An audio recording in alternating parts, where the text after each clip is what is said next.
Mais um dia bonito na Serra do Itapetí, aqui é onde fica a Becar. Céu azul novamente, os pássaros estão cantando, é mais um dia de alegria e hoje nós temos a satisfação de ter mais um bate-papo aqui. A ideia é que a cada semana, Deus nos permitindo, tenhamos a oportunidade de nos encontrarmos aqui, porque já tem tanta coisa ruim na vida, não é verdade? Nós somos bombardeados com informações muito negativas, que nos fazem mal, que nos desencorajam. Então, poder nos encontrar aqui para uma conversa que edifica é uma ótima oportunidade. Então, eu agradeço por você estar passando aqui e participar conosco. E eu gostaria de encorajar você. Aí no Instagram tem um aviãozinho, que você envie esse aviãozinho. Você convide algumas pessoas para conversar conosco. Nós teremos um convidado bastante interessante, uma pessoa que eu conheço há muitos anos. Somos amigos, conheço a esposa, conheço os filhos, e que é o Alex, que é uma pessoa bastante interessante porque transita num universo tão diferente do nosso universo. E ao mesmo tempo ele vai até lá nesse universo diferente e está sempre conosco compartilhando da sua fé e do seu encorajamento contínuo. Eu vou localizar aqui o meu amigo Alex para que ele possa participar conosco para conversar sobre assuntos que nos edificam hoje. Vai apertando o aviãozinho, por favor, e convidando os seus contatos, os seus amigos, os seus familiares, para conversarmos juntos aqui sobre assuntos que eu tenho certeza que serão edificantes. Enquanto aí no cyberspace, o Instagram vai localizando o Alex, deixa eu me ver. Aliás, ontem eu tive tanto problema com o Instagram, alguém teve? Eu não conseguia entrar no Instagram. Eu até achei que o Alex tinha feito lá uma mágica, alguma coisa, mas depois eu descobri que não era nada disso. Opa, falando de você, aí está você, Alex. Alex, Rapaz, num estalar de dedos. primeiramente eu quero agradecer por você aceitar participar desse bate-papo aqui comigo, viu? Que honra, pastor, que honra. Obrigado. Eu vou aproveitar, Alex, apresentar um pouquinho. Eu sei que você é bastante conhecido, especialmente no círculo em que você atua, mas nós temos amigos espalhados não só aqui na nossa região, mas na verdade pelo mundo afora, graças a Deus. E eu gostaria de apresentar brevemente, você tem um currículo extenso, mas brevemente para os nossos amigos conhecerem um pouquinho do que você faz. Então a primeira coisa que eu gostaria de dizer, o Alex é o escritor, autor desse livro aqui, olha. Um livro muito interessante, o título é A Filosofia do Engano.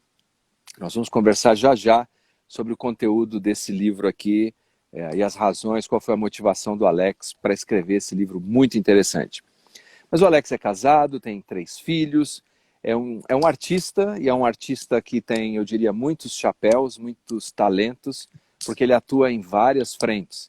Ele é cartunista, é ilustrador, é palhaço, é uma daquelas pessoas que se você chamar de palhaço não se sente ofendida, é elogio, na verdade.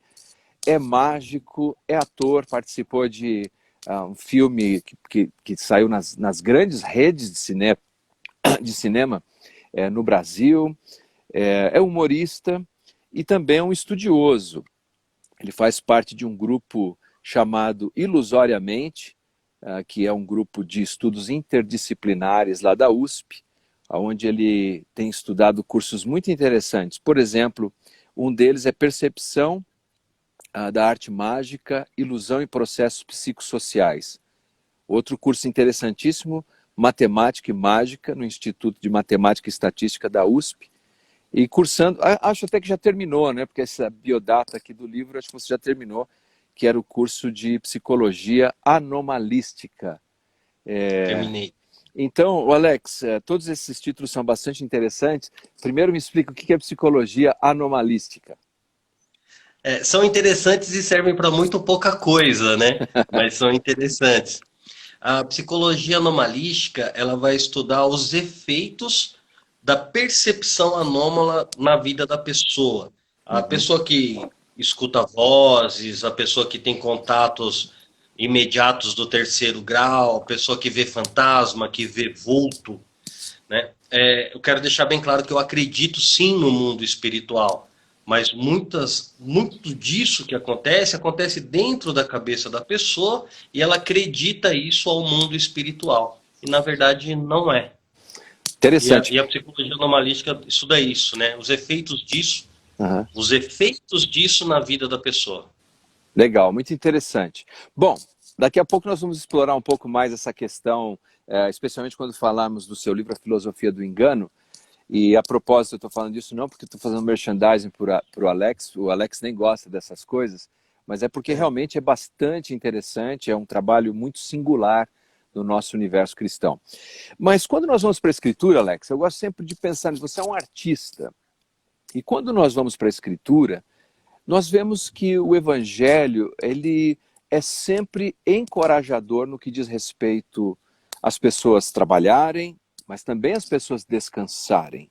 As pessoas terem disciplina, mas também terem as bênçãos e os frutos da disciplina. E, por exemplo, quando Jesus ele critica aquela geração que o antagonizava, ele disse, olha, nós tocamos flauta e vocês não dançaram. Nós cantamos lamento e vocês não choraram. E quando ele faz isso, bem provavelmente ele está descrevendo as crianças, que naqueles dias brincavam das duas expressões sociais mais importantes que tinham. O casamento e o funeral, que era quando todo mundo se encontrava ali, e parece que Jesus apanhou essa imagem e disse, vocês são crianças difíceis, não estão felizes com nada. Mas evidentemente Jesus fala de tocar música, das danças, da alegria. O próprio Jesus foi criticado pelos religiosos dos seus dias, quando tentaram colocar sobre ele a pecha de ser um beberrão, de ser um glutão, porque Jesus estava presente nas festas, convivendo com as pessoas que de fato nem eram religiosas. E além disso, não podemos esquecer que o primeiro sinal de Jesus registrado no Evangelho de João foi transformar água em vinho numa festa, uma festa de casamento. É claro, deixa eu fazer um parêntese aqui, isso não justificaria ninguém ser um abusador de álcool, é importante você lembrar disso. Usar um texto fora de contexto é puro pretexto e não se deve fazer isso. Mas você como artista, é aqui que eu queria chegar, como um artista completo, cristão, com todas as atividades, você acha que existe um preconceito no meio cristão com o tipo de atividade que você exerce? Muito, muito. E assim, a palavra mágica, ela vem muito associada à magia, que vem muito associada ao misticismo, né? E vai muito além da questão da semântica ou da taxonomia, né? As pessoas, elas misturam tudo num liquidificador ali, e quando eu falo para a pessoa que eu sou mentalista, eu faço mágicas, que eu vou simular a leitura de mente, ou que eu faço hipnose, as pessoas saem fazendo o sinal da cruz, né? E- Sim. Mas é interessante isso, porque também tem uma parcela das pessoas dentro da igreja, né, das igrejas, da Igreja de Cristo, que elas entendem isso como um entretenimento. Eu sou um entretenimento, né? Eu estou lá Uhum. para entreter as pessoas. E eu uso as mesmas técnicas que os charlatães Uhum. usam, né? Esses dias eu fui convidado para um jantar onde eu ia conhecer um profeta. E a Hum. pessoa falou assim, analisa o profeta. Meu, nem precisei analisar o cara. 15 minutos de conversa, ele mesmo se entregou. Ele mesmo disse como que ele fazia as coisas. E ele é um crente sério, Entendi. né? Eu sou um palhaço, eu sou o crente que faço mágica. E ele conversando com a gente, ele não sabia que eu atuo como debunker, né? Uhum. Debunker é a pessoa que vai... É o Padre Quevedo. Sim. Debunker é o Padre Quevedo mais conhecido do Brasil. Você vai, Só que ele era você vai antigo. desvendar, né, o truque que a pessoa está usando ou a prática de charlatanismo que ele está aplicando ali, né?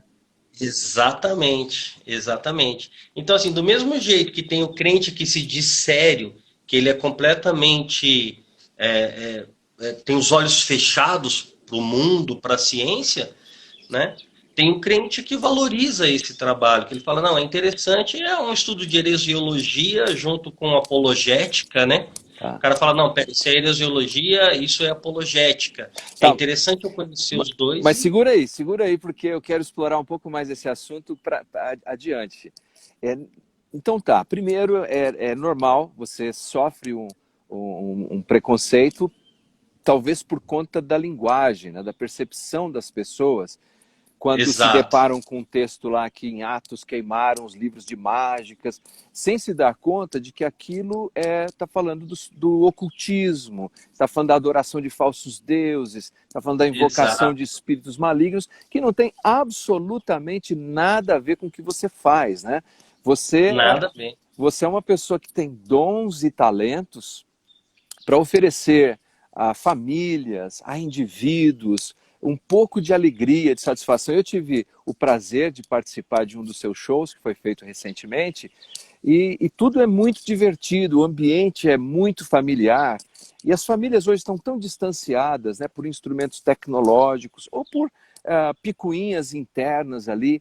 E naqueles momentos eu vejo, por exemplo, Tiago diz assim que todo dom perfeito vem do Pai das luzes, né? Então, o dom de entreter, o dom de encantar as pessoas com alegria, como você faz, é uma bênção para reunir as famílias. Você tem alguma história, alguma experiência que você encontrou de ver pessoas participando ali, que às vezes entrou meio brigado tal, e daqui a pouco as mãos se encontram sobre a mesa? O que você já viu acontecer?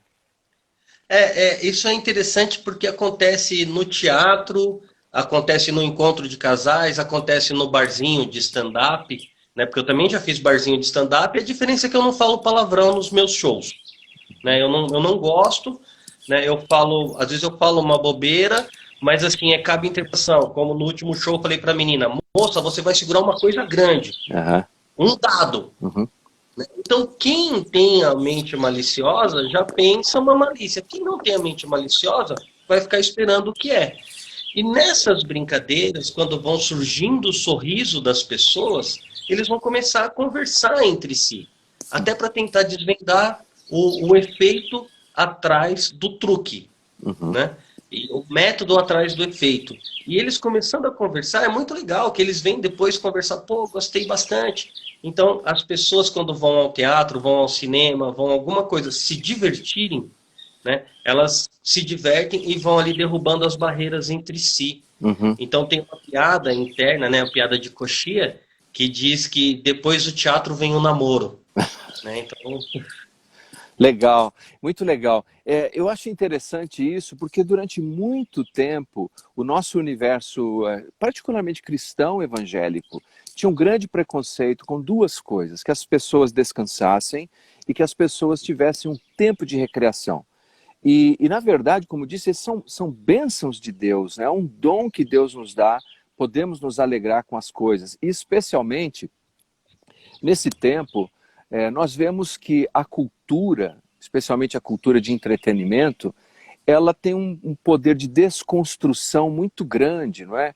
Ela às vezes diminui a fé das pessoas, ou ela cria uma linguagem que é ofensiva, como você disse. E outro dia eu ouvi um humorista, eu não me recordo o nome dele agora, mas ele disse que as pessoas que têm que usar de linguagem de baixo calão ou de palavrão é porque não entenderam o timing de se fazer humor. Você concorda? concordo.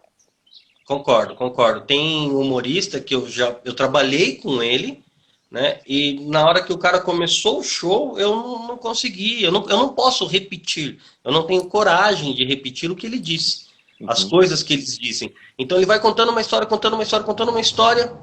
Se não tiver o palavrão no fim da história, não tem graça, uhum, né? Se não for ofensivo no fim da história, não tem graça. Então uhum. a graça é expor alguém, a graça é usar um vocabulário chulo. Então, para mim, não serve, Uhum. né? Então, sei lá, tem tanta gente que faz um humor bacana, um humor construtivo, um humor judeu, né? Que ri de si próprio, né? Não precisa É. expor o outro.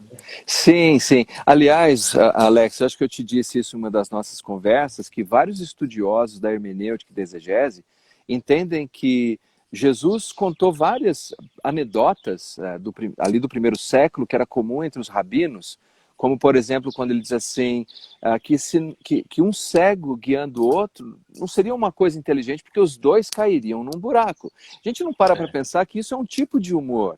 É um humor do exagero, né? Um cego guiando o outro. E nós encontramos Jesus usando esse recurso o tempo todo. Voltando um pouquinho na sua atividade, você faz, eu sei disso, casamentos, participa dos casamentos, atividades corporativas, faz o trabalho de caricatura. Dessas atividades, qual você se sente mais à vontade, primeiro, e se você se sente à vontade para compartilhar a sua fé nesses ambientes? Eu não gosto de dizer que sou crente, para não queimar os crentes sérios, né? É uma piada também, né? As pessoas percebem, eu prefiro que as pessoas percebam. Uhum. Porque geralmente, quando vem me procurar, a pessoa fala, sou pastor, eu falo, ih, lá vem o golpe. A pessoa não precisa dizer. Né? Eu acho que as pessoas têm que perceber na pessoa. Né? O público percebe na pessoa que a pessoa é diferente, tem alguma coisa diferente nesse cara. Uhum. Né? Por mais que as coisas que eu falo sejam engraçadas, né, a pessoa fala assim, mas espera aí, ele está sendo diferente, tem alguma coisa nesse cara que é diferente. Uhum. Agora, das coisas que eu gosto de fazer, a reação das pessoas quando vê a mágica, quando vê algo que é contra-intuitivo, é muito legal. Porque a pessoa fala, tem alguma coisa aí, tem alguma coisa aí. Na questão da caricatura, a pessoa se ganha de presente, né? E só vem fazer caricatura quem é bem-humorado. O cara mal-humorado não vai fazer. Então, né, a reação é muito legal quando a pessoa se vê na caricatura, que eu não deixo a pessoa ver, né? Sim. Eu desenho escondidinho assim, a pessoa está de frente comigo, a pessoa vê só quando eu termino que eu viro a prancheta. Né? A pessoa fala, nossa, eu sou assim. E os amigos vão dizer, é exatamente assim. Né? Então isso é a parte bacana. Então eu gosto do contra-intuitivo, eu gosto da pessoa levar a arte embora, e eu gosto que as pessoas perguntem para mim assim, você crê? A gente deu palestra numa mesma empresa, né? Uhum, sim. Em São Paulo. E eu usei o livro de Neemias, em nenhum momento eu falei de Neemias, e usei de uma forma engraçada. Tá. No final, o rapaz veio e me abordou. Ele falou, você é crente, né? Falei, sou. Isso que você falou é bíblico, né? Falei, é. Isso é Neemias? Daí o cara falou assim, Então, assim, às vezes você não precisa falar, deixa a pessoa perceber que você é diferente, que você não usou palavrão, que você não expôs ninguém e que você trouxe algo edificante. Uhum. Eu acho muito interessante, não é, Alex? E você sempre brinca comigo quando eu falo, então, Alex, você é evangélico, você brincava comigo dizendo assim, eu sou cristão protestante, como é que você falava mesmo? Crente protestante. Crente protestante. Sou crente protestante. Daqueles chatos, tá? Crente protestante mesmo, né? É que tem pouco crente conhecido na área, né? Tem um rapaz, ele nasceu em 1539, Reginaldo Scott. Uhum. Ele foi um crente, um dos poucos aí contra a igreja romana, né? E ele defendeu as pessoas que eram julgadas como bruxas, e ele escreveu um livro sobre isso. Tá. Defendendo, dizendo que aquelas pessoas eram as vítimas de pessoas que usavam a igreja, né, para atacar pessoas né, coisas que não tinham nada a ver. E o primeiro livro de mágica registrado foi escrito por um crente. Interessante. E só para quem de repente chegou alguém agora, vamos esclarecer. Mágica nós estamos usando no sentido recreativo da palavra. É uma maneira, no sentido uma artístico da coisa, não, okay. Não é místico. Legal. É só uma pausa aqui, porque quem está assistindo é muito importante. Olha, eu estou aqui com a Socorro, mandando a paz do Senhor. Você conhece Socorro? Conheço bem. As pessoas perguntam para mim, Alex, como é que a Socorro tá? Eu falo assim, ó, eu sei que ela tá bem quando ela tá brigando. Então hoje eu sei que ela está ótima. Ah, que legal. Socorro, para quem não sabe, é a esposa do Alex. E aqui também nós temos, deixa-me ver, mais um recadinho aqui. A Edivânia. Oi, Edivânia, muito obrigado. Ela está dizendo que o pastor é sábio. Obrigado. O Alex fez uma mágica aí para convencer você disso. Olha aqui, a Edivânia está dizendo que tem uma caricatura que foi feita por você. Olha que bacana. Legal, não é? Que vergonha. Olha que bacana, olha que vergonha. Deixa eu ver aqui, ó. Desculpa, desculpa, Edilânia. Olha, ela está dizendo aqui, ó, você tem uma luz incrível. Primeira vez que tive o prazer de participar de um evento onde você estava, senti algo diferente em você. Que é exatamente o que você está falando, não é, Alex? Porque a Bíblia, quando nós dizemos a Bíblia Sagrada, o que significa isso? Nós tomamos essa palavra sagrado e demos um sentido totalmente religioso. Mas nós poderíamos colocar na linguagem de hoje para dizer que Bíblia Sagrada significa que é o livro extraordinário, que é o livro fora do comum, que é um livro diferente de todos os outros. Logo, o povo que segue a Bíblia, seja um artista, seja um profissional, seja um professor, ele também deveria ser, baseado nessa sabedoria, alguém extraordinário, alguém diferente, alguém singular. Não porque é melhor que os outros, mas pela influência tão linda do Evangelho. Olha que coisa interessante, não é? Você já falou que, inclusive ensinando no ambiente corporativo, usou os recursos apresentados no livro de Neemias. Nas suas andanças, Alex, você teve alguma vez, além de ser identificado como uma pessoa cristã, pelas suas atitudes, pelo seu jeito de fazer diferença, entretendo as pessoas, você alguma vez viu alguém que foi sensibilizado por alguma coisa, se sentiu encorajado ali? Você lembra de algum fato assim?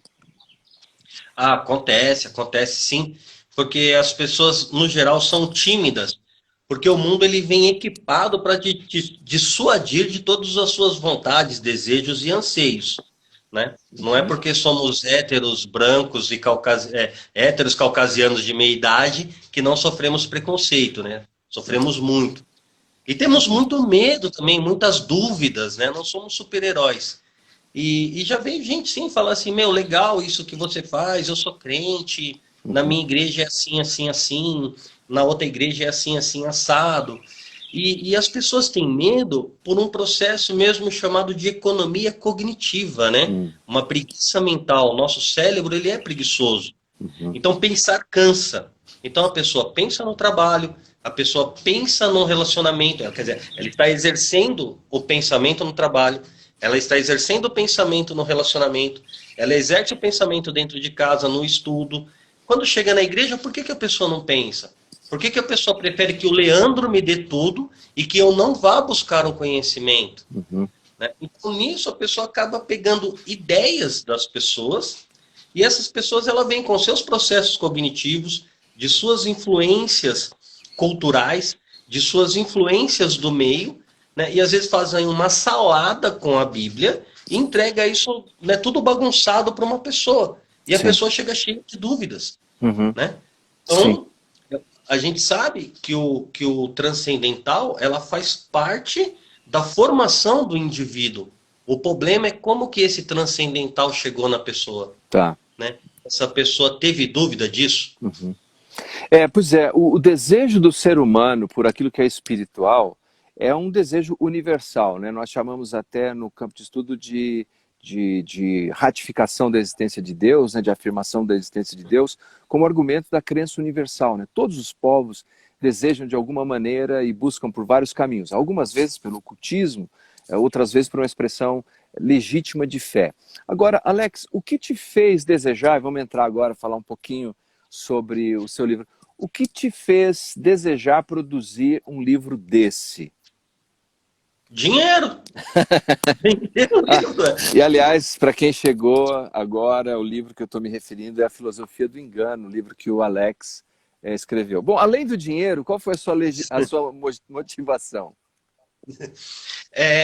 Eu estou vendo muita coisa surgindo na internet e muita bobeira e a pessoa arrastando assim uma onda gigantesca de seguidores falando coisas sem nexo. Né? Uma delas que eu venho batendo bastante é a questão do coach quântico. Porque agora tem coach quântico, numerólogo quântico, espírita quântico, pastor quântico. Só que esses caras, eles nunca apresentam lagrangiano, nunca apresentam lastro.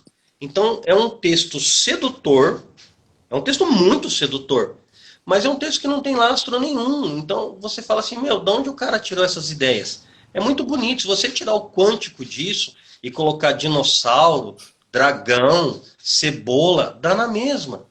Né? Então tem um cara aí que ele tira até os comentários dos vídeos dele. Tá com uma pedra na parede, essa pedra pode bater e voltar, mas no mundo quântico pode acontecer qualquer coisa? Pode. Até aí ele não mentiu.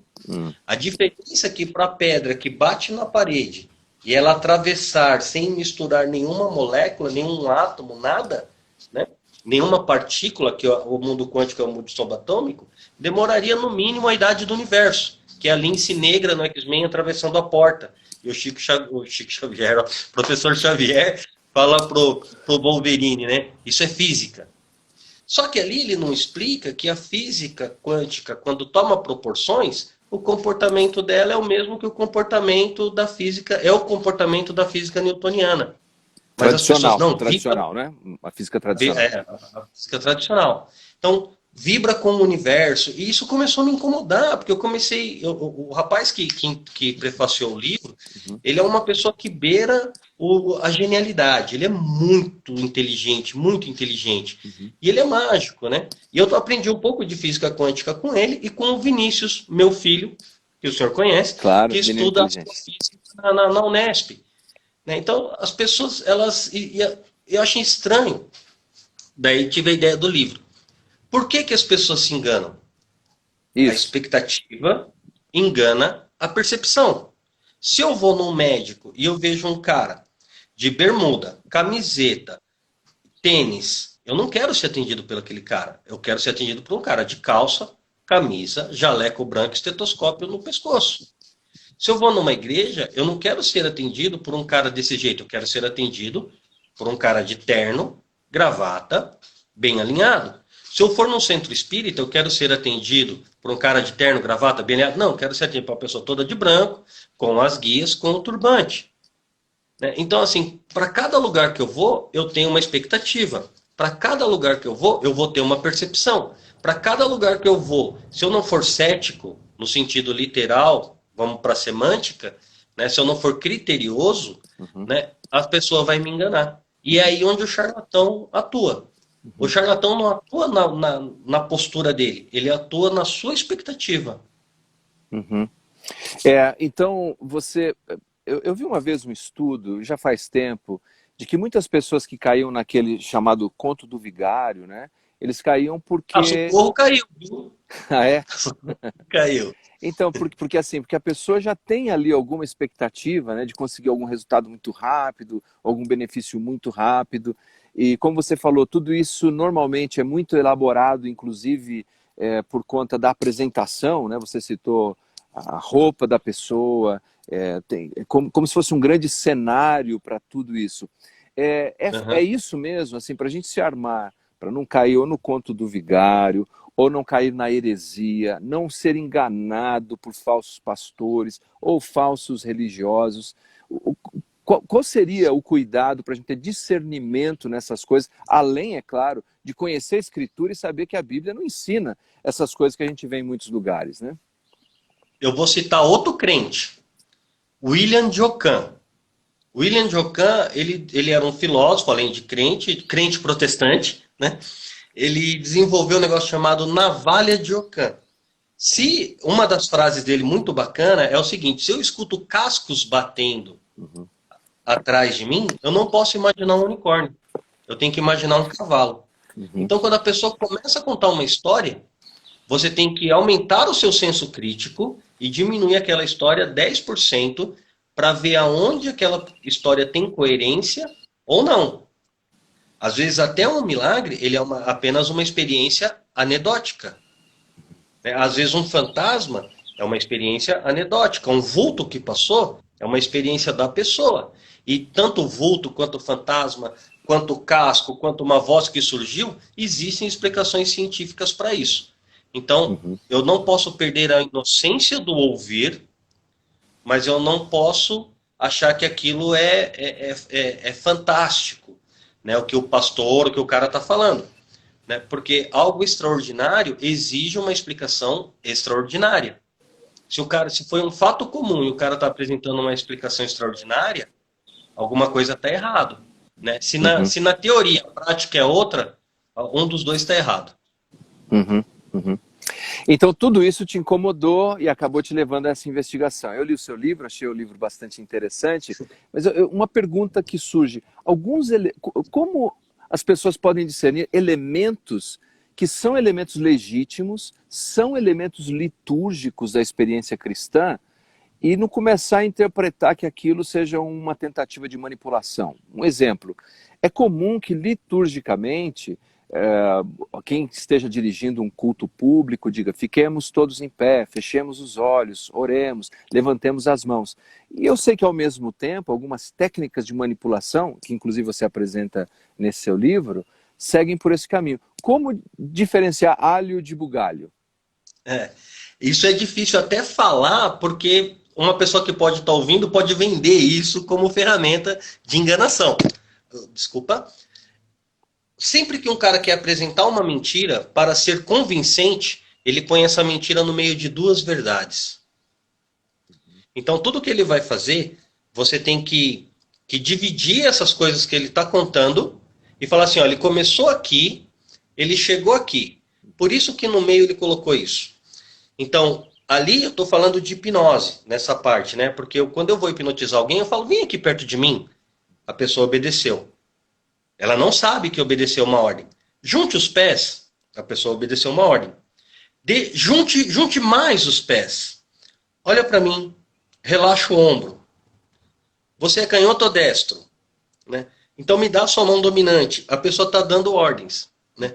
Então, o que o hipnólogo sabe é onde entra a janela para dar a ordem. Aí é a questão da hipnose.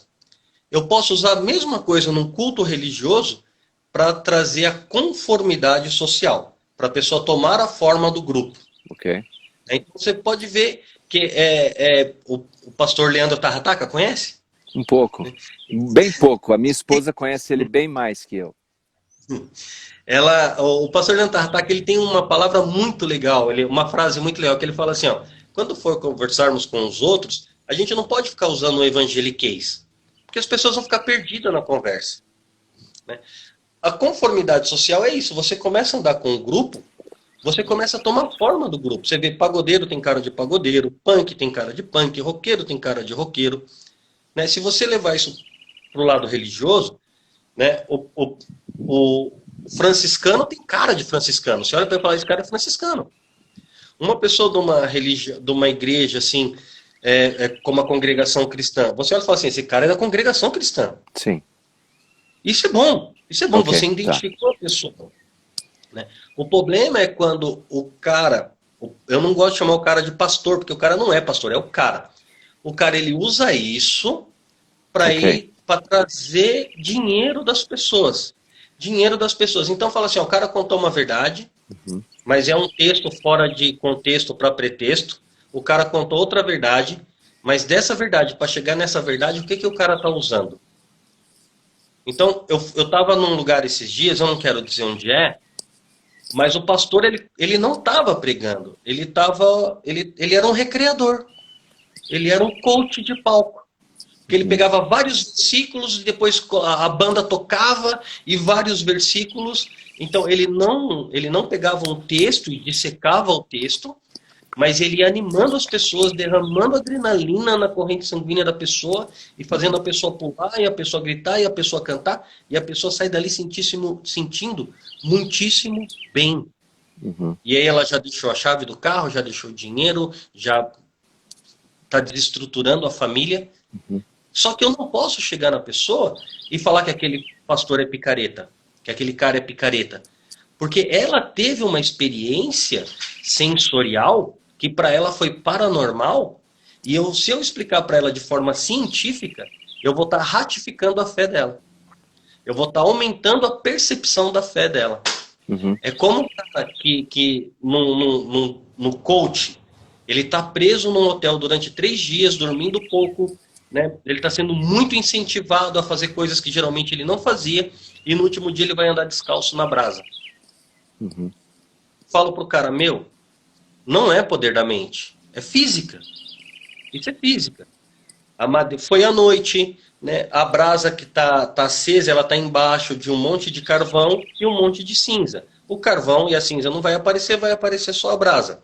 A madeira não é o melhor condutor térmico, né? O cara já pisou na grama, já pisou na areia, ele já fez um isolamento térmico, ele andou rapidinho, que nem um lagarto na areia, que fica assim. Como você não fica muito tempo, não chega a queimar. E como é que você vai explicar isso para a pessoa? A pessoa não aceita. Uhum. Né? Então não Sim. pode ser combativo como o Padre Quevedo. Né? Você tem que explicar para a pessoa como acontece quando a pessoa te dá a oportunidade para isso. Senão ela não vai mais querer te ouvir falar. Uhum. Bom, a divulgação que eu fiz para essa nossa live aqui era o mágico e o pastor, né?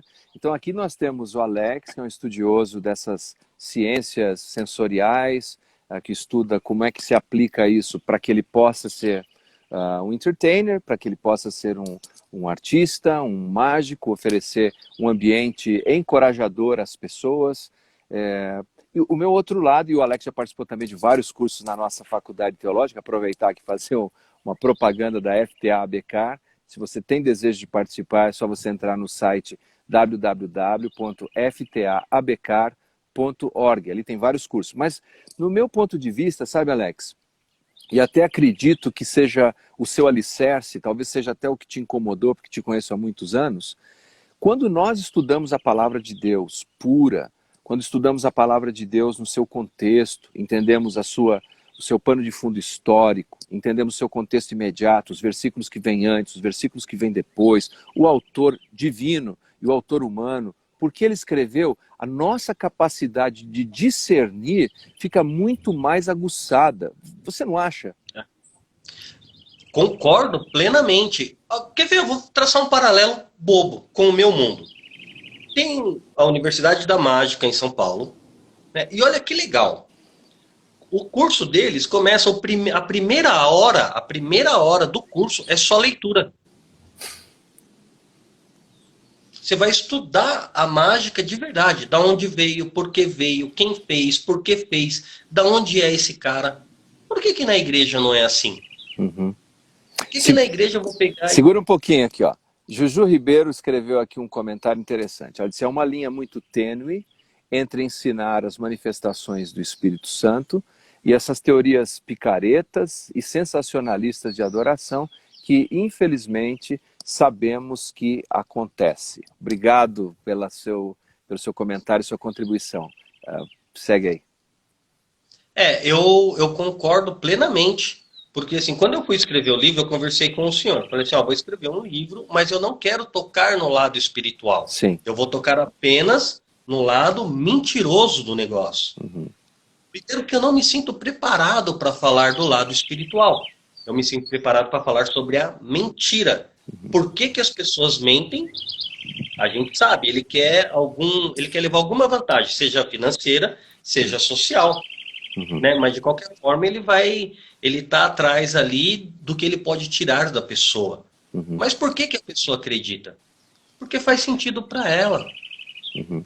Né? E esse pessoal que ensina rapport, que ensina muitas coisas assim, da mente, truques e tal, eles sempre fazem a seguinte pergunta: faz sentido para você? Essa pergunta ela é até ameaçadora.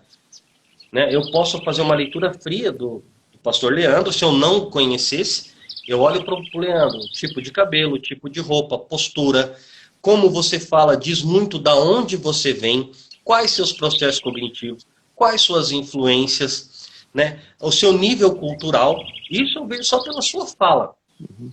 E aí eu começo a falar como que você é na sua casa.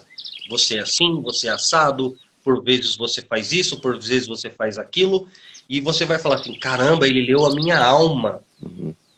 Diferente do horóscopo, que ele usa um negócio chamado efeito arco-íris. Ele vai do 0 ao 100, dizendo assim, você é muito bravo, mas quando você está calmo, você é uma pessoa muito boa, mas você...